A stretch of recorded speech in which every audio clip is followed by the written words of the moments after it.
Hi, I wanted to do a video on the fat acceptance movement and why I don't like it.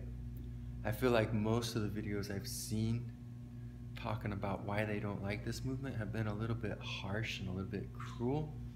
And I think it may be because people are sick and tired of being told what they should like and what they should think and how they should feel, which is what SJWs and the PC culture have been doing for years now. And I think people are so fed up with it that crazy stuff's happening now, like Donald Trump doing so good and everything. So anyway, I do think that really heavy people have a point that they are discriminated against. You can say that they aren't, but it seems in my experience that they are. I have a lot of heavy people in my family, and my dad's sister is a large woman, around 300 pounds or so. And this guy right here that taught this 7-animal Shaolin Kempo Kung Fu, Sifu John Merles, was a very, very big man. He was around 350 pounds when I started the art, and he was riding his bike all over. And then after he quit riding his bike and not working as much, he ballooned up to really big size, went right over 400, and when he died a few weeks ago, he was about 446 pounds. So I've been close to a lot of big people, and it is a challenge. But what I don't like about this fat acceptance movement isn't the fact that they don't want to be discriminated against, that they don't want to be made fun of, that they want to be no longer disrespected. That I think is cool. I don't like that they're doing this big is beautiful and I love my body the way it is and stuff. Like, you can love yourself, but if you love yourself, you should be willing to do what makes sense to enhance your life. So like, I can be dirt poor and love myself, but that doesn't mean I won't try to learn and increase my money so that I'll have more options in life. And I can love myself and not have very much food to eat every night. That doesn't mean I won't try to figure out ways to get more food and stuff. So being large isn't healthy. It's that simple. That's what a lot of the people have against this movement.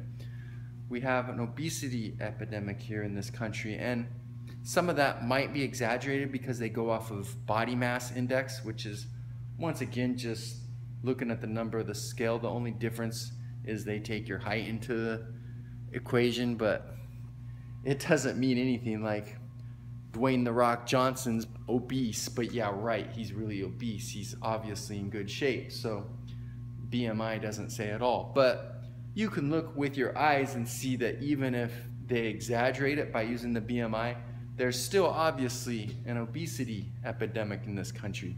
You can just look out there and see there's a lot of really big unhealthy people.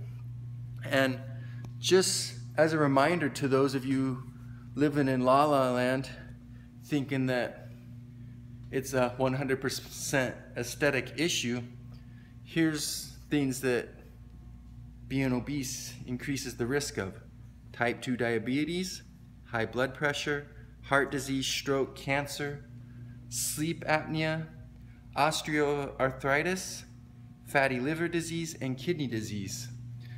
So you carry all that extra weight around. It's hard on your joints, it's taxing on your organs, your heart has to work hard. So a lot of really big people start getting an issue where they start getting too much carbon dioxide and not enough oxygen. There's a lot of really, really bad things that happen as a result of getting too big. So I don't think this is a very productive movement or a very healthy movement. And it ends up costing the taxpayers a lot of money because large people end up having more health issues. And like, if we're paying insurance and whatnot, it's kind of like they spread the whole thing out. Like, person that takes care of themselves and rarely goes to the doctor their premiums are helping offset the cost of someone that doesn't take care of themselves and has all kinds of health issues and has all kinds of expenses racking up. So that's why it's not like just a simple aesthetic thing. It's actually an issue that affects a lot of people. So it's not a good movement. And the other thing I don't like is your quality of life is going to be greatly reduced because of this. Now, Seafood John was an extreme example because most of the people in this movement aren't going to actually be an enormous 446-pound man. But I'm just using him as an example. The last time I gave him a ride somewhere, getting in and out of my car was an insane struggle for him. And this is a strong man with a lot of willpower. That's how he became a black belt. That's how he got second place in a bench press contest back when he was young in California. He had a lot of drive and determination and would get things accomplished. So seeing him struggle so hard just to get in and out of a car, you're just thinking, man, this is horrible. No one should be at this point. And you know, the rest of us, we take something like that for granted. So I don't like a movement that glorifies something that puts people in situations of that nature. So yeah, it's cool to love yourself. It's cool to embrace who you are, but you should always be willing, because you love yourself, to take steps to improve your lot in life, to become the best version of yourself. And yeah, there's different body types, so you may not be a strikingly beautiful, perfect 10 figure that society has deemed in its mind, but you can still be like 180 pounds instead of 220 pounds, and that extra 40 pounds is just going to make life so much better. It's going to be that much less weight taxing your joints, that much less weight taxing your organs, that much less you have to carry around everywhere. It will just reduce your risk of all those diseases I just mentioned, and you'll have more mobility, you'll feel better, you'll have more energy. So just make sure you get good nutritious food and you move around. Those are really important things. I know we're surrounded by all these stupid fast food restaurants with all this high fat, high calorie, nearly nutritionally void food that's super, super cheap and convenient that you can get really fast 24 hours a day.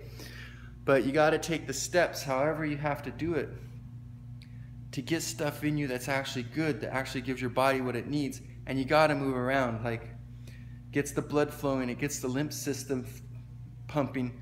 That's how you're going to excrete toxins out of your body and stuff. So definitely just do what you got to do to get some good nutrition in you and to move around enough, and it will enhance your life. Don't buy into this crazy fat acceptance nonsense.